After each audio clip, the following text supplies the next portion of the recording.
So there's been some talk recently about how on the iPhone, you're stuck with only one unlock option, which is the face unlock. And given the fact that everybody wears a mask now, it has been kind of inconvenient for a lot of people. The fact that you don't have. Now, Apple did talk. They said, okay, I don't know if they said this officially, but there's a lot of rumors around possibly Touch ID coming back because you saw it on that recent iPad where they put it in a fingerprint, or they put the fingerprint in the power button. They hit it in there real nice. So you start to think to yourself, wait, can't you do that everywhere? Like they didn't have to make it that big on there in order to support such a thing. So maybe you don't even have to do in-display, and maybe you don't even encourage people to use it, but you have it as the backup to the Face ID, which they seem somewhat committed to. You know what I'm saying? Yeah, like this. Look at that thing. I mean, that's no big deal. Slam that right in there. Yeah, wasn't Sony like one of the first? Sony does it. Line? Sony does it. Yeah. Other brands have done it. Uh-huh. And Sony has stuck to it, actually, because we look at their most recent device, which was the Xperia 1 Pro, or just Xperia Pro. That's right. Don't get it wrong. Xperia Pro. When you're that pro, it's like a $2,500 phone. You don't need any other words in there. Just Where do they go next? I don't know. That's the Max. You don't go beyond that. Oh, maybe you go to Max, which is what everyone else did. That's what Apple went to Pro Max. Anyway, point being, Apple is experimenting with other unlock options even before we get to whatever they're thinking about with Touch ID for the phone. And I guess they want to solve this thing sooner, because my best guess is that a lot of people are having trouble unlocking their phones and are having to type out passcodes and are aggravated, or they're pulling their mask down. And Apple can't be encouraging that type of activity. No. A mask down in a public, confined, on an airplane. I don't know. Some people are going to do it. And I hold Apple responsible. No, I'm just kidding. But anyway, how about this for like a stopover for now? Use the Apple Watch, and they can sell you that. They'll sell you the Apple Watch as well, but using the Apple Watch in conjunction with Face Unlock or Face ID to get into your phone. So this is really interesting the way this is described. This is Todd Hazelton on CNBC.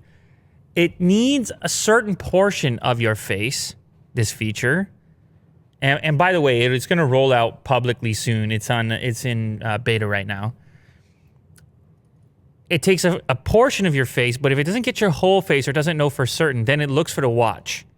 And then if it sees the watch in proximity, okay, we got most of the guy's face, and we got the watch, probably the guy. Probably. Or girl, or whoever. Sure. Who is trying to unlock the device. And so what you'll see if you scroll down is what the watch will say on it when you do this process.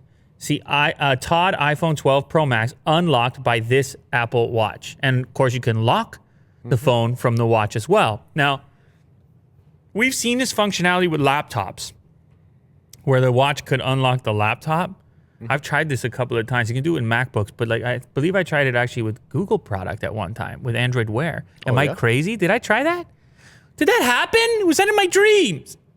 Anyway, I remember having had that experience of using my watch to unlock a laptop. So it can work that way. It does. But for whatever reason, it hasn't taken off as much on the phones. I guess on Android, it's the same thing. You can, when the watch is in proximity to the phone, you can have the phone no longer lock up until the watch is no longer in proximity. So this is definitely something that has been there before, but it's just the way in which this one is working in conjunction with the face scan. So it needs a little bit of your face and the watch. It's like almost like a mini two-factor, like two inputs. Every time. And I mean, as far as the user is concerned, there's no extra work for them. Yeah, as long as it's fast, then... As long as it's fast, right? I mean, the only extra work for them is they also got to buy an Apple Watch now. Yeah, that's the main hurdle. So Apple got quick to work. They're like, everyone's complaining about their Face ID with the masks on. Let's put a feature that solves it, but it's inside of the other product we want them to all buy. You see how that goes, Willie Do, in the boardroom? Yeah. That's how it goes.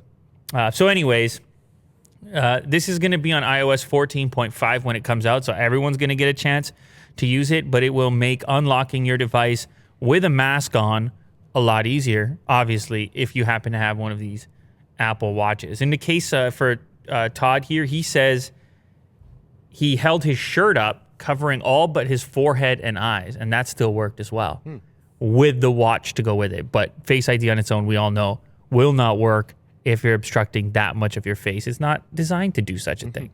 So that's something to look forward to, take away a little bit of frustration. Today's sponsor is Stitch Fix, and we talked about them on the show.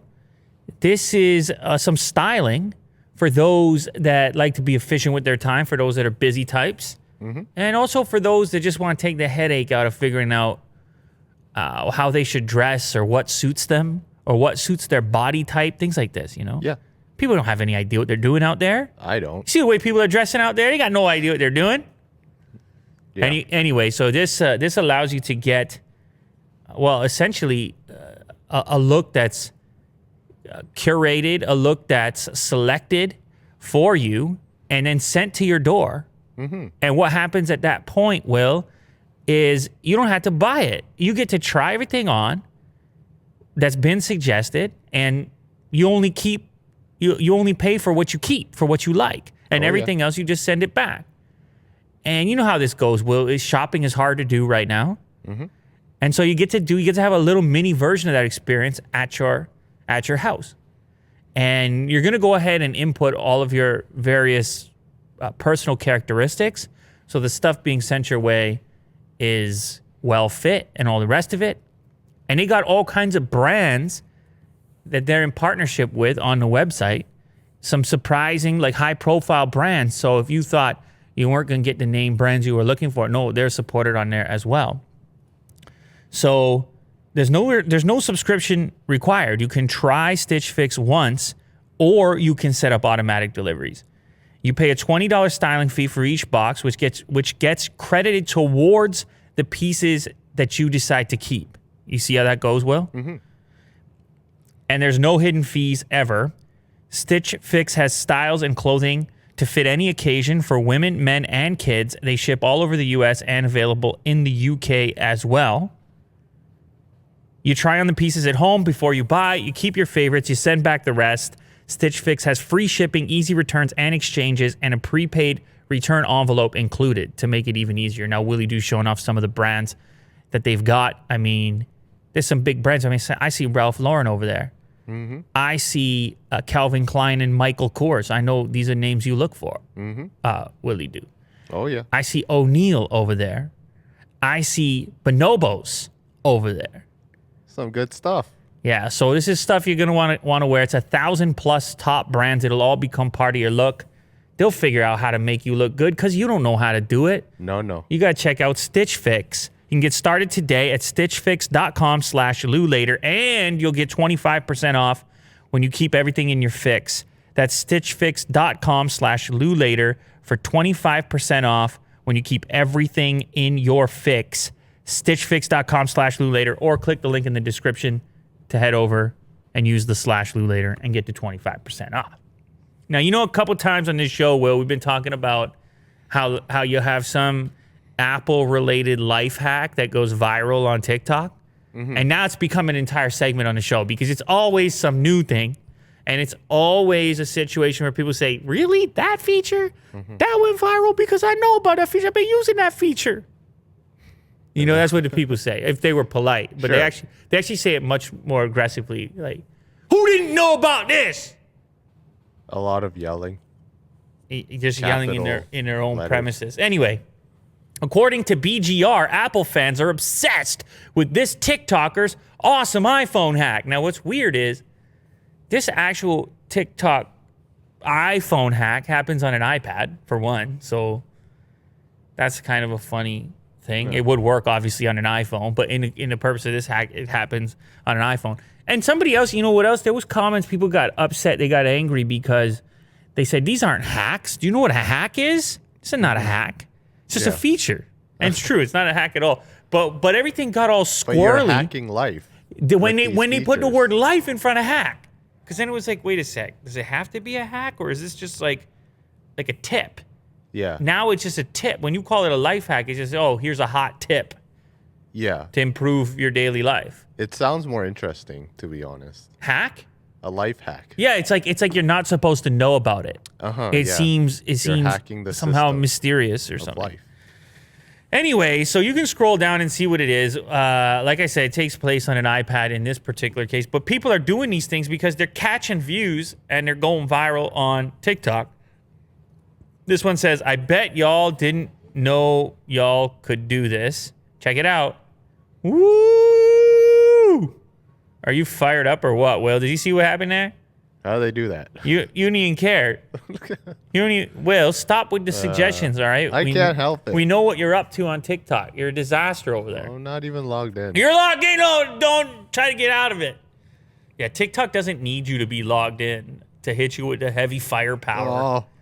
Yeah. Anyway, play it again because it all happened very fast. Watch it. Press and hold, okay? These are all the app icons that this individual wants to move. You understand? Then they go to the next page and they just drop them in there instead of individually moving the icons as they organize their homepage. Sure. It says, your life been hacked! It's useful. It's useful than doing it one by one. But I asked you a very straightforward question, Will. it's... Has your life been hacked? Well, I don't use iPad. So I guess it's not hacked. Your life has not been hacked. No. Anyway, it seems there's no end to this. You can just go on TikTok and showcase, as long as it's quick, Sure. showcase a quick and sort of visual feature on your iOS device. And, well, you're about to go viral. You're about to be a hot TikToker. So that's my tip for you. All right, last story about Apple. Apparently, Target is going to double the size of the Apple shops inside of its stores. I didn't even know they had dedicated Apple shops. I know Best Buy kind of did something like that. Like a little kiosk. Yeah, it's more like a kiosk, but in some cases, they would have an Apple employee, like an Apple shirt. Like, who do you work for? Apple. Why are you in Target? Because I'm at the Apple store in Target. I don't know if they're doing that, by the way. They take it to a different degree depending on the circumstance. Anyway, they're doubling down. Apparently, this thing is doing well, and maybe part of this has to do with the fact that you have more Targets than Apple stores, I presume, or you have Targets in markets that don't have Apple stores, or you're trying to get that casual buyer who hadn't made the trip to the physical Apple store or didn't know they wanted to catch an upgrade or something like this, and they're in Target, they're just picking up the paper towel or whatever they're doing. Yeah, we need well paper towel MacBook. badly. That's why I did that one. We can't ever seem to hold on to paper towel. Yeah, there's too many dogs. There's too many dogs at the studio, and dogs they need paper towel. Yeah, they need paper towel, and so it vanishes. You buy a 6-pack, you come back 10 minutes later, it's gone. Yeah, I'm not saying that the dogs don't eat it; they're just pissing everywhere. I mean, I'm just not to bury the lead. Yes. I'm just telling people the truth here. All right. Okay. You need a paper towel for that, man. Jeez. Anyway, so you're buying the paper towel in the Target, and then you're like, you know what? I need that iPhone. And then the Apple Store inside of Target is right there. It's making you feel warm and cozy. And Target doesn't mind because I don't know. I'm guessing they generate some profit from it, whether it's some sort of partnership with Apple, or maybe they charge them a little bit of a lease rate or something. I don't know how they work it out, but like, look at that. You see that? Is that a Target employee or an Apple employee in that picture? That's a Target employee. Yeah. Working at the Apple section of the Target. Right. Anyway, look, you got all the different ways to buy your favorite Apple products. It's going to be a whole new experience at Target. It's rolling out in 17 locations, including Gainesville, Florida, Miami, and San Jose, California. Additional locations are coming in the fall. Apple and Target now have a 15-year relationship, and Target stock has gained 70% over the last year. Target didn't do so well around the corner over here. In Canada, they didn't. We shuddered. They didn't hit the mark. I don't know what happened, or maybe they didn't try long enough. People didn't know what was up. They're like, Target, what is this? Walmart but red? What's going on here? No, I thought Target, it was better. Walmart but red. I thought it was better than Walmart, actually. Well, I don't know about better. It was different, obviously. But they took over a Canadian classic, Zellers, and maybe that hurt people's feelings. I don't know what happened there. Mm-hmm. They took over Canadian classic. Yeah. Maybe it'll come back one day. Target, Sure. we'll welcome you if you want to give another shot. Well, they didn't. You know what they didn't think about was Canadian Tire, which a lot of people they don't know about. Canadian Tire, it sounds like it's about to be a tire shop, but around here, they got everything. Yeah. It's another competitor you gotta account for if you come into this market, because Canadian Tire, it sounds like a tire shop, but it's a Walmart. Yeah. It's basically a Walmart without food. For those of you listening from elsewhere in the world, Sure. this store makes no sense. It actually probably has more things than Walmart in certain categories, doesn't it? Maybe. Well, tools and automotive, for sure. Garden. You can get everything at Canadian Tire. And so you imagine Target, and I suppose you have stores like this in other markets, but it just surprises people. Like, this is a mega store here. It's a big business here, and it doesn't sound like it when you hear the title. Maybe Target was looking at the sheet, they're like, Canadian Tire. Yeah, compete with the tire shop. Get out of here. But you got a Canadian Tire in every single town. Yeah. And they have everything over there. They're a big business. So I'm sure. just putting that out there, Will. Okay. I know. Canadian Tire. I'm putting Canadian Tire on blast right now. Yeah. It is Good just, job. I don't know. I always felt it was just so weird. Even as a kid, I'm like, Tire. exactly. I'm like, this shop has one corner with tires in it, and then Yeah. it has everything else that exists on planet Earth. So what are we doing with the name right now? But obviously it's a tire shop that blew up. All right, moving on. Sony may be the very first with a 1-inch phone camera sensor. You know Sony knows how to make cameras, Will. I'm sure you heard about them before. It's a Japanese company, Sony. Yeah. Well, they made some waves once upon a time when they put out these little point and shoot cameras, the RX series cameras. And they made waves because they put a bigger sensor than what people had seen before previously in point and shoot cameras. This is before smartphones. I mean, they still make this stuff, but everybody's on their smartphones now. And it's not a full frame sensor, but it was a lot bigger than what people had to deal with on these type of form factors. And maybe now they're taking aim at bringing a sensor like that into a smartphone, which is kind of wild. It's kind of wild because you know what happens with a big sensor. Big sensor is able to produce a much more dramatic focus effect. You see, I'm going front to back Yeah. I see it. with what they call bokeh, Sure. where it's Depth like of field. out of focus region. Uh-huh. It's tough to do it. All these smartphones have to do all kinds of computational stuff to create an artificial version of it with these portrait modes. Even with big aperture on the lens, the sensor's just not big enough. Yeah, it's just more software. So they got to go crazy with the software. This would do it the old-fashioned way, just with the biggest sensor that you're going to put in a phone. Now, apparently, according to this report, Huawei might be one of the first customers for this sensor in the P50 series. The sensor is said to possibly arrive here in April. I'm curious, Sony sensors are showing up in all kinds of smartphones from all different brands. Very popular, the IMX lineup. This one, Sony released the first phone-oriented 1-inch camera sensor, the IMX 800 is what they're going to call this one.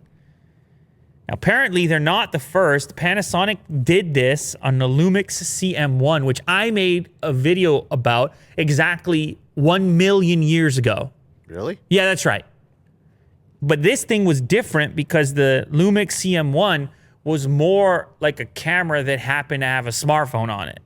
The thing had an enormous camera module over there. Is YouTube down? I think YouTube, I was just checking YouTube before we started. I think it is down or very slow. But you can just Google Lumix CM1 and show people, like, it didn't look like a typical smartphone at all because it housed this huge sensor and lens module. But believe it or not, on the other side, that was a phone. Oh, It's probably sitting on the shelf over there. I think I saw it Yeah. recently. Yeah. It's probably we still have it because it's such a weird and unique device. Anyway, we're not going to see this IMX 800 pop up in every single phone, and I don't know how manufacturers are going to be able to utilize it without creating even bigger camera humps to deal with having a 1-inch sensor.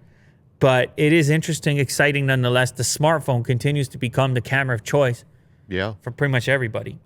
Here's some news that may impact you specifically, Will. Apparently, you know these guys, Patently Apple, who they patrol Apple patents, patrol what's that coming down the pipeline, all the rest of it. They were investigating a recent alteration to a particular patent in relationship to Final Cut Pro, and they noticed a change which may indicate that Final Cut Pro could switch to a subscription model. Ugh. That's not fun. It's going through the ways of Adobe. Yeah, not fun. Software as a subscription service. Uh-huh. Does that make you tingle? Not tingle, but it gets me heated up. It grinds my gears. Whoa. Anyway, this is not for certain, but I have to be honest right now. Final Cut Pro, the fact that it's like $300 and the fact that you just own it after that, I think plays a big role in how we utilize it. Sure. A big role in how a lot of people approach getting a Mac in the first place for video editing purposes. I think I agree with you. It'd be unfortunate, but Apple is continuing to become this services company, continue to try to figure out ways to, increase profit margins and all the rest of it. How much do you think it would cost a month? Well, there's a couple of suggestions here in the article, 9 to 5 Mac. Some of them are, hey, maybe you still can buy the thing, but then there will be some cloud component you can subscribe to. Okay. Because Adobe has that feature in their subscription service where you can collaborate or something on a file and everything, all the edits, everything lives in the cloud. So maybe it's some extra feature for Final Cut Pro editors that you can subscribe to. That would be better than changing the whole thing to subscription. Also, maybe your Final Cut Pro is okay, but future versions are subscriptions. Or maybe you need a subscription to get the updates or the most recent version.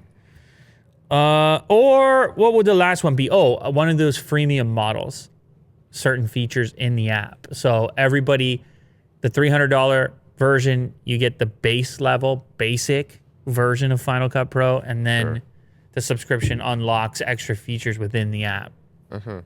This is all speculation at the moment. Maybe nothing happens, but it would be surprising for them to make this deliberate modification. Let's see what they say at the end here. Although the move does appear to be a very deliberate one, that doesn't mean Apple has any current plans to change its business model, but does suggest it is at least seriously considering the possibility.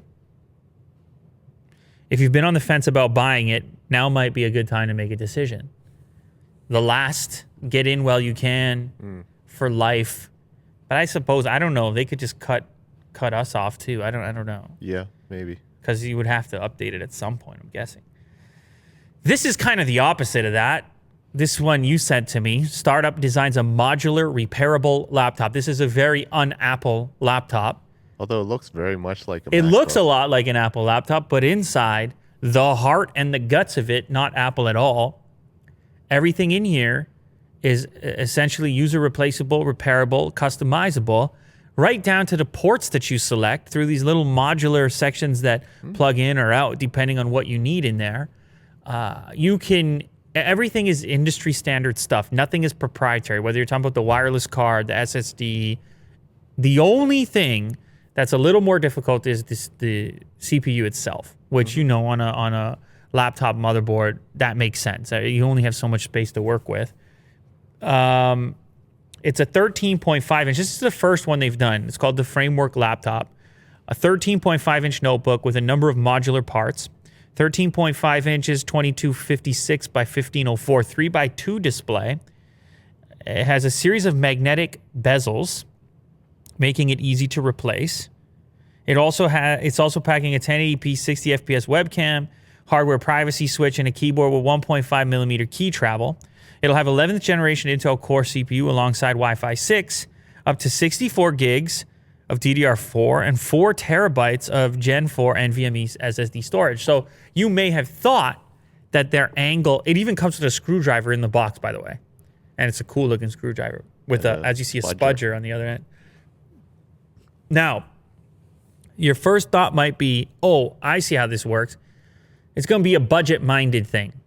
It's going to be not a premium. Well, they wanted to do the opposite of that, which is why you see the spec list. You can really spec it out, which is kind of cool. They want it to be a competitor to pro-level laptops. I mean, look at this. What do you need? You need Type-C? Okay, throw it in. What do you need? HDMI? Throw it in. What do you need? A RAM chip? Throw it in. What do you need? An SSD? Throw it in. They're encouraging that's really you. useful. These little modules. Look at that. Everything, apparently, every connector is a single ribbon wherever possible.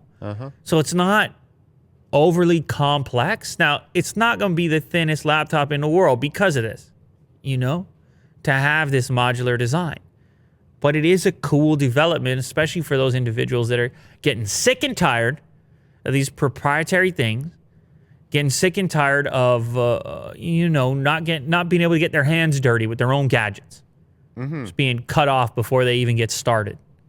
And this is just enough where it's not too complicated to upgrade. No, not at all. Or modify. Not at all. Apparently, they want this to meet or beat the ThinkPad T series, the Surface laptop, and the XPS 13 on performance. That's their target. So they're not joking around. It's no jokes. Anyway, this is just the first of possibly many designs that they're going to come out with. Framework is the company. I think the expansion cards are the coolest part. USB-C, USB-A, HDMI, DisplayPort. Just pick what you need. Micro SD, a little more storage, and more coming soon. You ever heard of Instagram Lite? Instagram Lite. No. It's Instagram, but light. It's like okay. Bud Light and Coors Light. But Refreshing. Instagram. It's a lightweight version of the app for markets in which data consumption or bandwidth is an issue. It's a trimmed down, remove a couple features. One of those being Reels, for example. Okay. Like some of the heavy bandwidth, heavy stuff that's inside the app, so you don't get hit with a fat bill, or so that you don't have a lot of lag within the app. It's going to use a lot less data. Now, this is not available to everyone, but it's the first time I heard about it, so I thought it was noteworthy. Apparently, this is popular in India, where people are very data conscious for, well, a number of reasons, probably speed and cost. And Instagram's been improving it, trying to figure out ways to add features back into the light version in a more lightweight way. And they recently added Reels back to it, which of course is the TikTok competitor. And chances are a good reason for that is because TikTok banned in India anyways. Reels has some huge potential to absorb some of that, as we talked about in the past. But this light version of the app has been really popular. And of course, if it doesn't have Reels there, well, it isn't going to be too hot. So they've been trying to get it back in there for the Instagram app on iOS and Android. Now, you can't create Reels within the Instagram Lite app, but you can watch them. What's going on here, Will? You're smirking. It's just a weird screenshot that they have here. Yeah, I agree with that. Maybe we're supposed to know what it is. Is it some sort of a meme? Like she's disappointed and he's dancing? He does have a check mark. I feel like we're supposed to know who he is. No idea. He's a funny guy. Sorry. Maybe he's a funny guy. Ricky I don't know. Bond. The app is only 2 megabytes in size and uses a lot less data. A solid option no matter where you are in the world, but it is currently only available in India. But it got me thinking about a light version of many different apps that we like, especially comprehensive ones. Sure. YouTube Lite, Facebook Lite. I'm curious what those things would be because I feel they're so far from their original form at this point that some people might be longing for a more simplified experience. It's possible. And also the data savings. Tesla has temporarily halted production at its Model 3 line in California. Now, I know your initial speculation is like, hey, wait a minute. Elon left California. What's going on? What's the beef? Well, it turns out his Tesla stock has been dropping too. It's been heading downwards lately. Apparently, it does have to do with Texas somehow. Workers on a Model 3 sedan production line in Fremont were told their line would be down from Feb 22nd until March 7th. They may face a temporary... Tesla said last month it might face a temporary impact from a global semiconductor shortage. Other global automakers like General Motors are shutting down assembly lines due to chip shortages. Chip maker Samsung Electronics said last week it has suspended its factory in Texas because of the winter storm and the power outages. Wow. So it's some sort of... A lot of delays everywhere. There's a lot of delays. Yeah. I mean, you already were backed up because of COVID, and then you get this winter storm, and Tesla themselves said that their self-driving chips are manufactured by Samsung at that factory. So chances are they're waiting for Texas to get figured out so that they can get that line back up and running. They may be short on those supplies, or maybe there's some other reason. This is all speculation, but certainly not the best time for it, given the fact that, well, it's never a good time for it, but given the fact that the stock's going the other direction and Doge is running out of steam. Isn't Model S supposed to come out next month? Oh, yeah. Am I supposed to get one of those? Yes. Oh, yeah. That's right. I ordered one of those. Where's that one? Is that one delayed? No. I presume that one's coming from Fremont, too, but it doesn't say anything about Model S. This is in relationship to Model 3. So it may be a different component shortage. Anyway, yeah. It's, you know what's so weird with the hype stuff? Like, Tesla stock is down. GME was back up. Crypto was down. And what is the correlation here, Will? Go ahead. Break it down for us. It's your classic stonks theory. Lovely. I love that. Just go look up. Yeah. Thanks for that, Will. Tesla's potential competitor, though they haven't shipped many vehicles at this point, Fisker. I don't know if you remember them. They had that really cool-looking car, the Karma, Fisker Karma. I mean, that thing looked like a Jaguar, some kind of... well, this is what they're going to put out soon, is the SUV. But anyway, they realized, I think a bunch of those things blew up or broke down or whatever it was. A bunch of things blew up. Yeah. Where we know about that, the power supply earlier. Yeah. Holy moly, the way that man. you said it. Oh, my God. That's the worst sound ever. When a PC power supply explodes. I hate that sound, man. And the smell. Yeah. Oof. Anyway, we're not going to get into that here. But Fisker, they had some issues in manufacturing their own vehicles. They looked really cool, but I remember hearing about them having had issues. And they kind of got out of it. But then they came back to life because they signed a couple key partnerships. This latest one, the latest news, they cut a deal with Foxconn, who we talked about potentially for the Apple car. I don't know why Foxconn isn't getting brought up more for the Apple car because they're doing the phone. And cars kind of becoming more like gadgets now because you have the brand, but then you have the manufacturer who could be different from the brand. So they got a deal in place. Apparently, this next car will be available in North America, Europe, China, and India. Fisker shares are up, surging more than 38%. In a joint release detailing their memorandum of understanding, the companies launched Project Pear, the creation of a Fisker-branded breakthrough electric vehicle manufactured by Foxconn at a projected annual sales volume of 250,000 starting in the fourth quarter of 2023. And you can see the image that was shared. They're saying it's too futuristic to show. That image is really messing my brain up. I don't know what to make of that. Like, what is the shape of the car? Yeah, the wheels look very large. Very large. Is it like a off-road vehicle? Interesting. Like a moon rover? Interesting. anyway, this isn't the only news for Fisker because they also caught a deal with our pals over at Magna, which is still in the same article. And that's who's going to be making their SUV. Magna, the other company that was rumored to potentially make the Apple car, that's going to be called the Ocean SUV. And that's coming even sooner in 2022. And I clicked that link when I looked at the story and it just relaunched the same thing. And I got very frustrated and I was thinking about warning you about it, but I didn't. You have to just Google it. But you had pictures of the SUV from earlier. It's a cool looking SUV. The Ocean SUV. I know you want to show people. There you go. Bingo. Ocean SUV. Look at the white one up there, which is charging. Kind of cool and futuristic. I don't know. You tell me. So they're going to be this car company with a variety of different manufacturers as if they were some sort of smartphone or gadget company. Cool. Kind of interesting, kind of futuristic. Oh, speaking of new cars, how about this one? USPS unveils its next generation mail truck. And I want to know what you think about this because these things are about to hit the streets. There's going to be, I don't know, many thousands of these things on the roads. Yeah. And it's a very different look to it.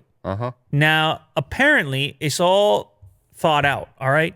I'm going to tell you what was important here. They have a really old fleet that needs to be replaced, all gasoline powered, and all lacking air conditioning and features you would want to have. This new model adds the electric option. At least a certain portion of these are potentially going to be electric. It gets more cargo space. It gets air conditioning, and it gets this really huge front windshield so that the driver can better see pedestrians and things like pets and things like this. So it's actually functional. I know you think it looks funny. I can tell from your expression that you think it looks funny, but it serves a purpose well. Yeah. Okay, go ahead. Tell us what's going on. All right. No, I saw this before a couple of days ago. People were saying that it's like a Pixar inspired. Yeah, it's cute. Car. Yeah, it's very cute. It looks cute. I like it. If it's efficient, if it's just used for utility and it looks, cute, yeah, why not? Why not, right? It has to be in your neighborhood. Yeah. Why not be cute of all the things it can be? The big windshield is really useful, I guess. I mean, I can imagine if you're working for the postal service, you spend a lot of time in that seat right there. Yeah. And so to have that increased visibility, no, I don't know. I mean, it's definitely not going to be, it's not the type of vehicle that, it's not inspiring. It's not an inspirational look to it. Sure. Yeah. It's just strictly function. But I don't know that you could have done it in such a way. That's a funny look. Yeah. That is very Pixar, that look right there. That's crazy that there's going to be thousands and thousands that look just like that. Anyway, it was a big ordeal getting this thing figured out. It's going to have other safety features, including 360-degree view through cameras, helping for even better visibility, as well as front and rear collision avoidance systems. Like, these are all things that if I'm working for the postal service, I'm really happy to have these things on the vehicle I'm in all the time. So anyway, congrats to the company. The company, by the way, is named Oshkosh, which is kind of perfect for this design as well. India has unveiled some tougher rules for social media. I don't know if you recall this story. They were trying to get certain accounts suspended or certain tweets taken down around those farmer protests that were taking place. And then they weren't happy with Dorsey because things weren't moving fast enough. And they're like, you know what? Maybe you should just get out of here. Maybe we'll boot you right out of here. I don't know. They didn't say that specifically, but that's the idea. They were saying, this is our spot. You got to play by our rules. But we didn't really know how it was going to map out. Well, now, I mean, we have the new rules. And the new measures will require big social media companies to set up a grievance redressal mechanism and appoint executives to coordinate with law enforcement. The government said that the guidelines in its code of digital media ethics were needed to hold social media and other companies accountable for misuse and abuse. A detailed version of the guidelines will be published later and take effect 3 months after that. Basically, the way this works within the rules is that these social media companies will have a maximum of 36 hours to remove content after they receive a government or legal order. It will not be up to their discretion at all. It's just the clock is ticking. Get it down, or I don't know what the punishment is. Get it down or else, whoa. What do they do? Freeze the whole site? Yeah. I'm curious how they're going to actually enforce that, but that's what they're looking for. 36 hours too. I wonder how they came with that number. Yeah, like is that a fair amount of time to get the right person on the job? But well, you saw in the earlier portion here, they said that they're expecting to have someone from the big tech firms, executives that they have a rapport with that they can reach out to more quickly. Like it's part of the thing. So social media firms should be more responsible and accountable.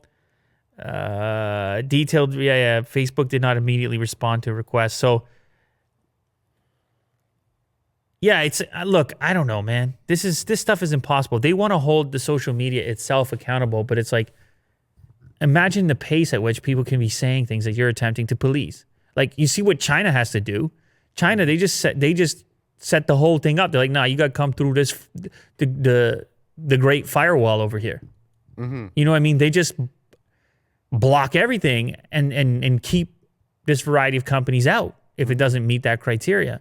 Yeah. But when you have social media available, then it becomes very difficult to police on a per person basis. And I don't know. We've all heard Dorsey and Zuckerberg talk at length about the difficulty in figuring this thing out and whether or not there should be some sort of global entity, some sort of almost like a United Nations type of group that decides what stays up and what goes down. Because if governments start deciding what stays up and what goes down, it could be for their specific agenda as well, right? And you might not even know. Like, do they have to publish these requests?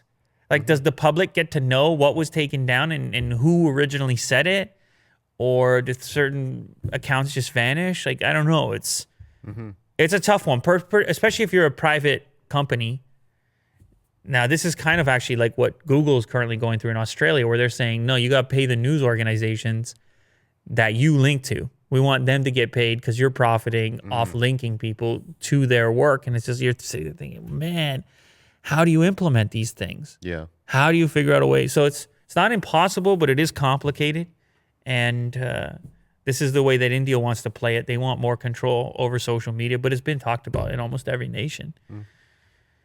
Speaking of China, here is an article that at first I read this headline: Chinese mom pays over $150,000 to have perfect 7 kids. Read that headline. Stop reading now. Stop reading right now. Okay.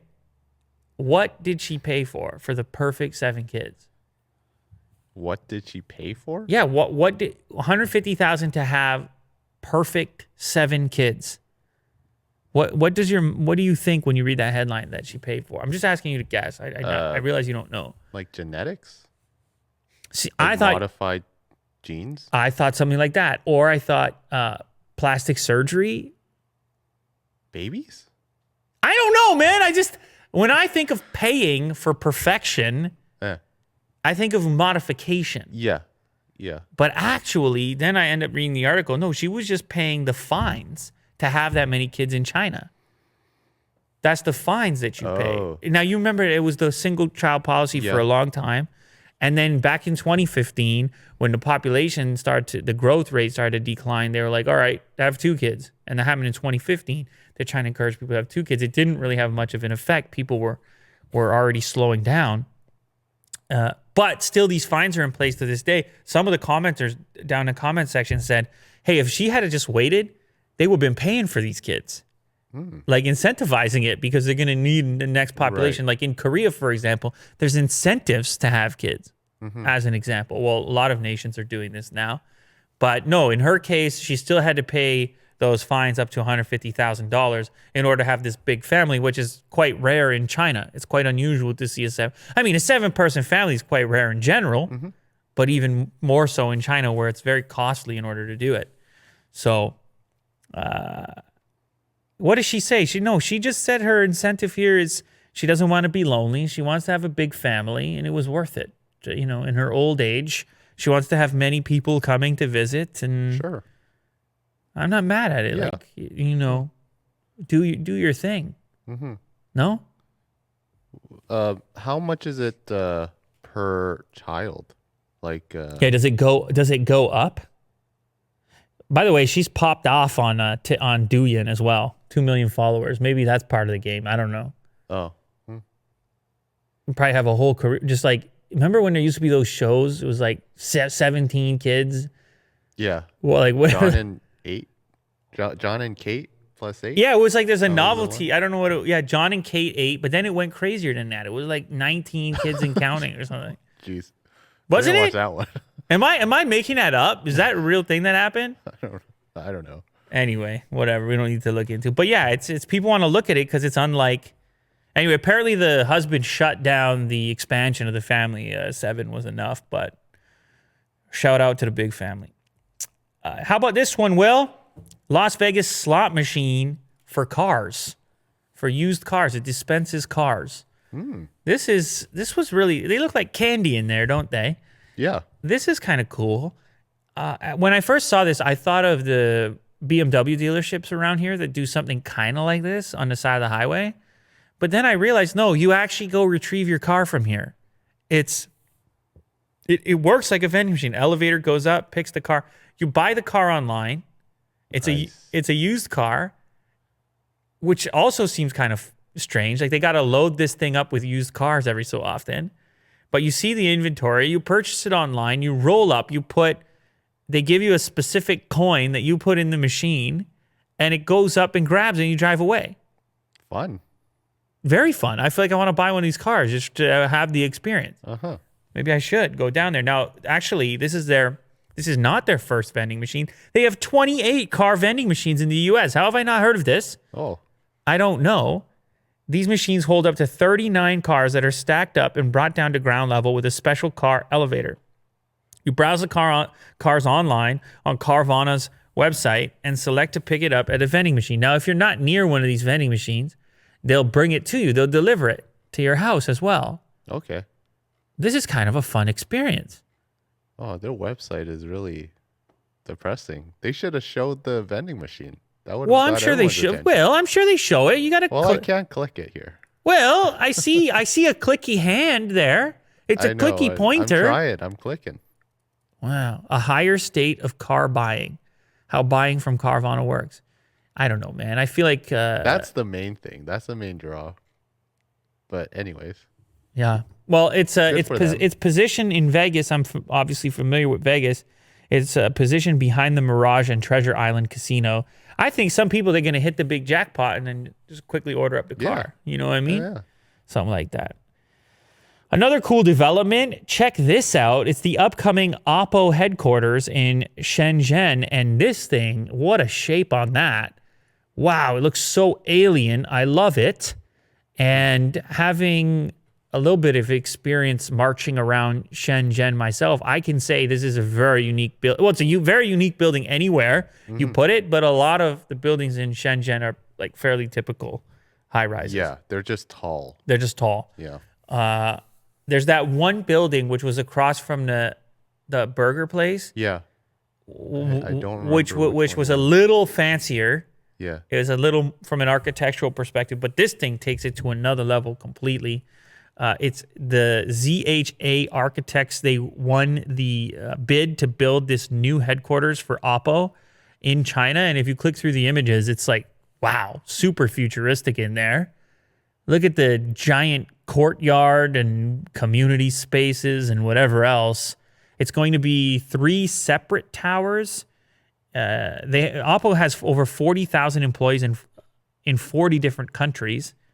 And the maximum height of the interconnected towers is going to be 200 meters with 42 floors. It will be 185,000 total square meters.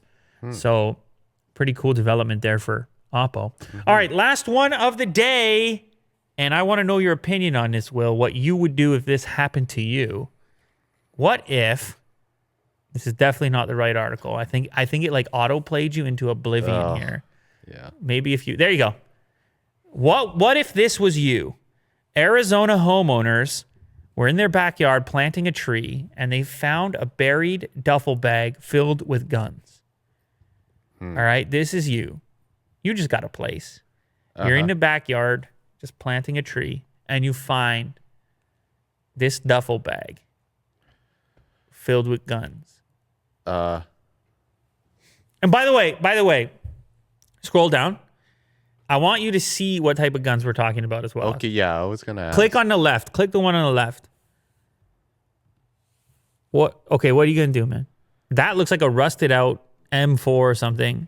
Mm-hmm. I mean, we're talking about assault rifles here in the backyard in a duffel bag, pistols. And they're all rusty because they likely were ditched in a hurry. Mm-hmm. Like somebody was not storing them here for a long time. They're like, "Yo, you gotta hide those." That's what it feels like. Yeah. So, and now you live in this place. This would be a weird find for me. Go ahead. But I wouldn't be too worried about it. I'd be curious to dig more, see if there's like a bag of money there. Oh, you're looking for the bag of money. I see the angle you're going for. Well, I mean, there is the immediate concern, which is guns that are in this poor shape, if they were loaded. Yeah. Or like there's the danger aspect. I mean, they're not landmines, but they're certainly weapons in terrible shape. So there's that aspect. Then there's the other aspect, which is if the house or the address was ever connected with criminal elements. Sure. If anybody ever came looking for those elements, I'm talking about other criminals. Yeah. That would be that would be the only other. And I'm not saying that would be me. I probably think, all right, this is probably over with. I guess mainly because it looks really old. It's like rusted. I don't know. That's a good question. It's a good question how long it would take just buried in the ground in a duffel bag. And someone's going to have to answer for us in the comment section. How long would it take for a gun to rust out to this degree? Mm-hmm. Is it like a year, 2 years, 5 years, 10 years? I'm real curious about it. But the question I'm saying is just like if somebody was living at your address prior to you moving in that had enemies, high level gangster type enemies, do you want to be in that premises post them having had it? There's a little bit of concern, but not major. Yeah, nothing. No, because you caught a deal on the house anyway. So. Sure.